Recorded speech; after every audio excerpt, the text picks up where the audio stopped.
Hello' everyone, আজিৰ এই ভিডিঅ'টোলৈ আপোনালোক সকলোকে স্বাগতম জনাইছোঁ। আজিৰ এই ভিডিঅ'টোত আমি আলোচনা কৰিব গৈ আছোঁ যিটো DLED কাউন্সিলিঙৰ যিটো কাট অফ কিমান হ'ব তাৰ বিষয়ে আমি আজি এই ভিডিঅ'টোত বিতংভাৱে আলোচনা কৰা হ'ব। গতিকে ভিডিঅ'টোৰ এণ্ডলৈ সকলোকে লাগি থাকিবলৈ অনুৰোধ জনোৱা হ'ল আৰু চেনেলটো যদি নতুনকৈ আহিছে তেতিয়াহ'লে ছাবস্ক্ৰাইব কৰি দিব আৰু বেল আইকনটো দবাই দিব। আপোনালোকে ইয়াত দেখা পাইছে এইটো হাইলাকান্দিৰ হয়। হাইলাকান্দিৰ যিটো টপ মাৰ্কটো আছিলে 71.25, তাৰপিছত তেনেকৈ 70 তাৰপিছত 68 তেনেকৈ পোৱা আছে। তাৰপিছত এইটো তিনিচুকীয়াৰ আছিলে, তিনিচুকীয়াৰ 65 টপটো। তাৰপিছত আপোনালোকৰ যোৰহাটৰটো আছিলে, ইয়াত দেখা পাইছে 73.50।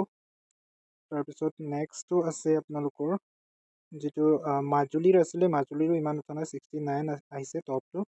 তাৰপিছত কিন্তু কামৰূপৰটো টপ আহিছে 86.25। তাৰপিছত 74 ছেকেণ্ড, থাৰ্ড নাম্বাৰটো আপোনালোকৰ ইয়াত দেখুওৱা হৈছে। তাৰপিছত নেক্সট আছে কাৰ্বি আংলঙৰ অনলি 55 টপাৰটো। তাৰপিছত দুজনে পাইছে 55.00। নেক্সট শ্ৰীভূমিৰ 74.75 আহিছে।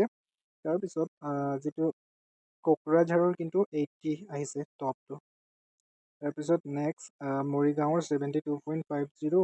তাৰপিছত নগাঁৱৰ 74.50 টপ, নলবাৰীৰ 70.75 আৰু এইটো চৰাইদেউৰ আছিলে, চৰাইদেউৰ আপোনালোকৰ 73.50 আহিছে। নেক্সট বিশ্বনাথৰ 73.50। এনেদৰে আচলতে যিটো 2025 বৰ্ষৰ যিটো DLED এণ্ট্ৰেঞ্চৰ যিটো কাট অফ মাৰ্কটো আই থিংক 24 চনৰ মতেই যাব, কাৰণ যিটো মাৰ্ক 24 চনত আহিছিলে এতিয়া 25 চনতো এইটো মাৰ্কেই আহিছে। খুব বেছি ডিফাৰেঞ্চ নাথাকিব কাট অফত। গতিকে যিসকলে 60 অথবা 55ৰ পৰা এবভ মাৰ্ক অবটেইন কৰিছে সিহঁতৰ ছেফ স্ক'ৰ বুলি ভাবিব পৰা হয়, কাৰণ আগতেও তেনেকৈ আছিলে 54। আচলতে এইটো যিটো কাউন্সিলিং প্ৰচেছটো অলপ বেলেগ ধৰণৰ হয়, কাৰণ এইটো কেটেগৰাইজ কৰা হয়। এইটো আপোনালোকে ইয়াত দেখা পাইছে ধুবুৰী আছিলে। এইটো কেটেগৰাইজ কৰোঁতে ছায়েন্স, আৰ্টছ আৰু কমাৰ্চ বুলি তিনিটা ডিপাৰ্টমেণ্টত ভাগ কৰা হয়গৈ। গতিকে যদি ছায়েন্সৰ ষ্টুডেণ্টে যদি 60 পাইছে, আৰ্টছৰ ষ্টুডেণ্টে যদি 35 পাইছে বা 40 পাইছে, সিহঁতেও ছিট পোৱাৰ চান্স থাকে, কাৰণ ছিটবিলাক ষ্ট্ৰীম ৱাইজত ডিভাইড কৰা থাকে।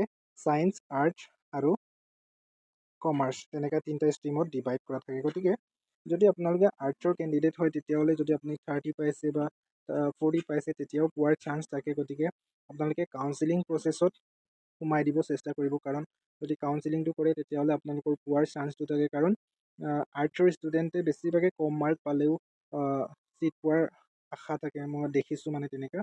গতিকে আপোনালোকে কাউন্সিলিঙত পাৰ্টিচিপেট কৰিব চেষ্টা কৰিব। আপোনালোকে কম মাৰ্ক পাইছে বুলি কাউন্সিলিঙত যাতে ৰৈ নাযায়, সেইটো আপোনালোকক এটা আইডিয়া দি দিলোঁ।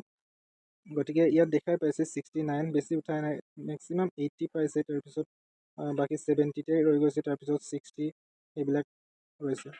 বৰপেটাৰ বঙাইগাঁও, কাছাৰ, দৰং, আচলতে হিলি ষ্টেচন বা হিলি ডিষ্ট্ৰিক্টবিলাকত কম মাৰ্কটো দেখা পাইছোঁ। গতিকে ইয়াত দেখা পাইছে ডিমা হাছাওত 57.25 আহিছে, যিটো টপ পোৱাজন। ইয়াৰ নামটো আছিলে সুস্মিতা ৱাৰিছা বুলি নাম এটা আছে। তাৰপিছত ইয়াত আপোনালোকে দেখাই পাইছে মেক্সিমাম 80, 70, 60 তাতে আছে। গতিকে আপোনালোকে সেইটো ছেফ স্ক'ৰ হয়। তাৰপিছত গোটেইকেইটাই কাউন্সিলিঙত এপ্লাই কৰিব চেষ্টা কৰিব। যদি কাউন্সিলিং প্ৰচেছটো জনা নাই, মই নেক্সট ভিডিঅ'ত জনাব চেষ্টা কৰিম।